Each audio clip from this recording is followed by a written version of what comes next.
Hey, everybody. Thank you so much for taking the time to click the link and watch this video. My name is Baron Hoig. I am the executive director of OneChiropractic and the Chiropractic Defense Council. So grateful to Dr. Glenn and the team at Elevate Paediatrics for being willing to send this information out. But he really wanted to make sure everyone understood the work that's being done right now throughout Australia with the insanity related to pediatrics.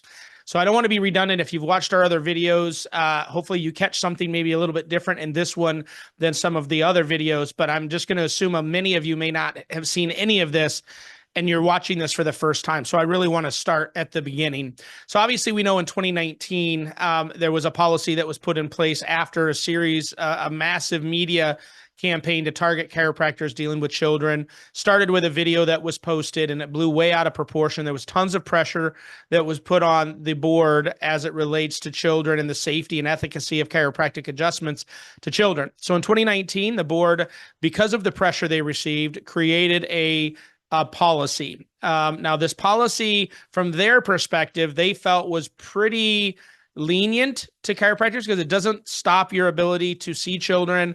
That doesn't stop your ability to even adjust children. Really specifically, what it prevented was a high velocity, low amplitude adjustment. Now, that still affects a number of you with techniques, whether you're Gonstead or whatever technique you use. That is going to be an issue for you in the way that you treat in your practice. For many people, it won't. From the board's perspective, they felt it was a very, very soft restriction. And therefore, they were appeasing the general public and not even the general public, the medical community that was creating the chaos. But at the same time, it didn't really stop chiropractors from being able to see children. Now, here's the reality. I don't care what they thought their intent was. And some of that's hearsay, so I don't even know if that was matter of fact their intent, but that's what I'm being told. It still gave a public perception that there's a danger associated to children or chiropractic with children. Then you had Safer Care Victoria that came out and did the bogus report that stated that they still recommended that children 12 and under do not receive a chiropractic adjustment. They use the term manipulation. I don't like that term, so I don't use it. The bottom line is there was this massive really effort put forward to create doubt in the minds of the citizens of Australia as to the safety and efficacy related to chiropractic and children, specifically 2 and under with the policy at the board. A lot of work was done from 2019 to 2023, but in November of 2023, due to the great work of ACA, we were putting a lot of pressure at the time. There were other groups, the Patrons of Chiropractic Science. There were a number of groups that we were working with. I know Elevate Pediatrics put out their fair share of articles and position papers and worked with us to give us information. So it was really a collaborative effort.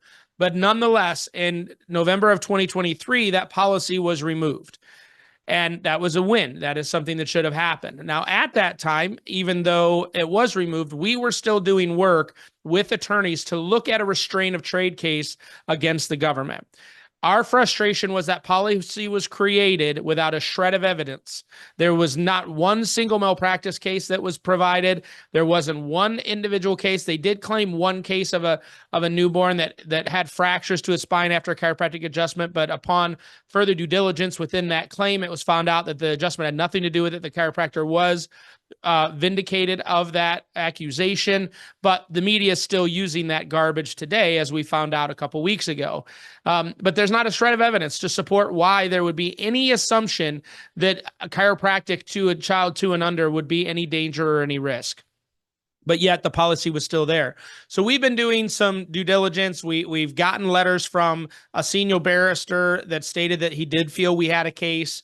We're now going to a different senior counsel to do more due diligence to ensure before we kind of go down that road that we've done all of our due diligence and we know we're in a position to be able to actually put pressure on the government. Now, what's happened recently is there was another media push in June, early June, about the removal of that policy. And everyone got up in arms again, accusing the chiropractic board of being internalized. And they were cowering to the pressure of chiropractors, to the danger of children all over Australia. Whatever the garbage, the reports were absolutely bogus. There was no factual evidence in any of it. As a matter of fact, it's unbelievable that media sources were putting that stuff out there without doing their own due diligence. But nonetheless, that is the woke nature of our world. So that created pressure from the ministers. There were people from the AMA that had relationships with ministers that were bringing this to the minister's attention. And the health ministers just put pressure on the chiropractic board to reinstate that policy on an interim basis while they investigated really what was going on with this, is because they really weren't aware of this case. I'm not here to say who's a villain and who's a hero, but I am telling you that this was not the act of the board. So we shouldn't be throwing daggers and arrows at the board. They actually are standing firm in their position that this was appropriate to remove the policy. They did their due diligence, and there was nothing that supported the existence of such policy, which is the appropriate response. It shouldn't have taken 4 years, but that's a different issue. They still believe in that position. I've talked with the leadership of the ACA. They are adamantly and aggressively continuing to work both with the ministers and with the board to share that same sentiment that this is not necessary. There's not a shred of evidence. They're doing their diplomatic work that only they can do. And so I'm very thankful for them and the work that they're doing.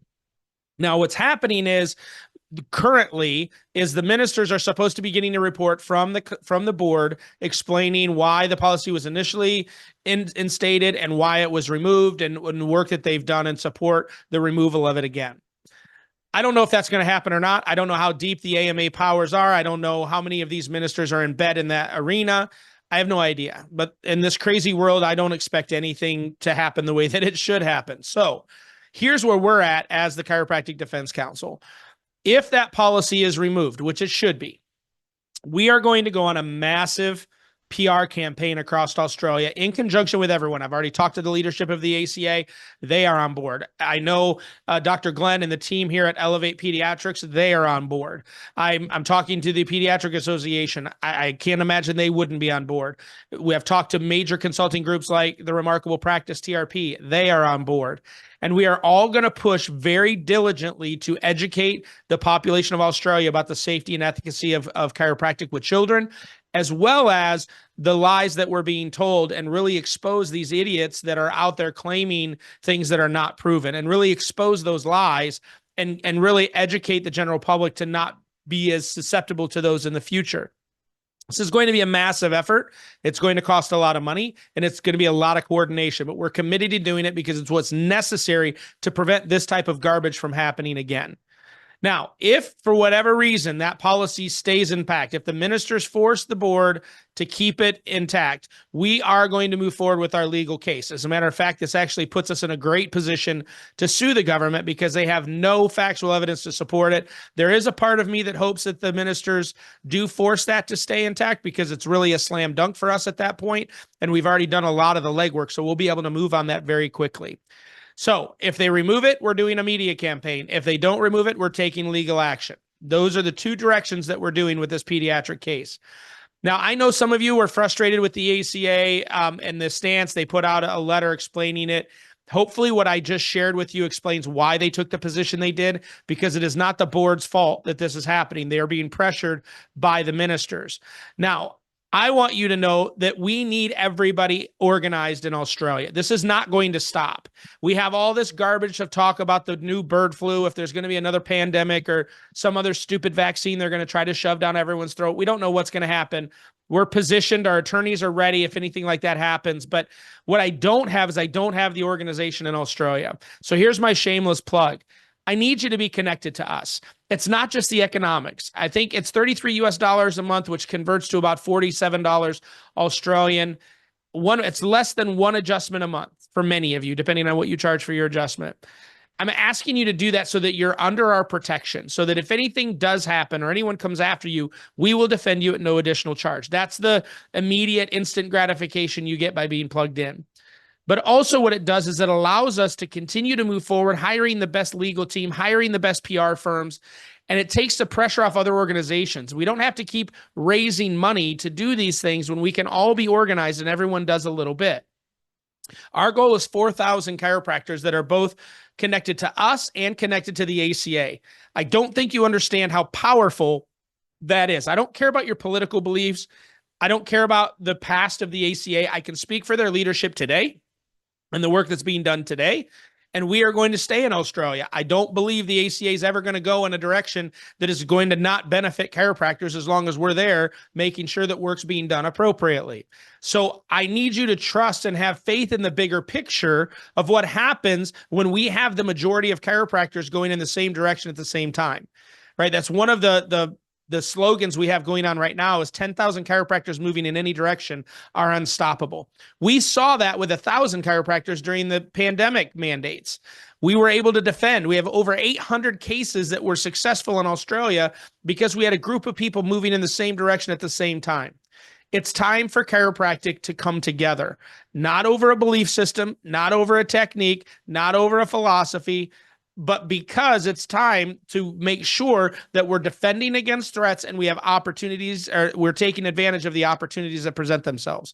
So I'm asking you to please consider clicking the link below and going to our website and jumping on board with us. If maybe at one time you were contributing and you've stopped, I'm asking you to come back on board, because we have work to do. We're going to be spending an insane amount of money in Australia on behalf of chiropractic, and it would be really awesome if it was a bunch of people doing a little bit rather than the 10% doing everything.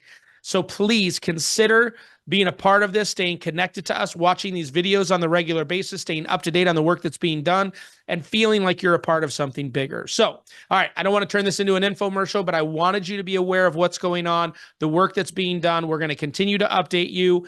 I will continue to do videos specifically for this group as long as Dr. Glenn and his team would like that. But if you need anything, my information should be below as well. Feel free to reach out to me directly. And I will say I'm coming out into Australia. I arrived July 24th. I'll be in Australia from the 24th of July through August 10th. I'll be at Cairns at the ACA conference. Then I'm going to Sunshine Coast, out to Perth, then to Adelaide, to Melbourne, and then Sydney. So I'll be doing town halls in all of those meetings. I would love, love, love for you guys to come and meet me personally. Let's have a more intimate conversation about things that are happening and figure out how together we can make chiropractic the #1 healthcare choice in Australia. All right, guys, that's it. Thank you for taking the time to watch this video. We love you. We appreciate you. Hopefully I'll get to see you here in a couple weeks. But as always, we're here for you. Reach out anytime, anyway, and we'll get you what we can. All right, guys, God bless and have an incredible remainder of your week.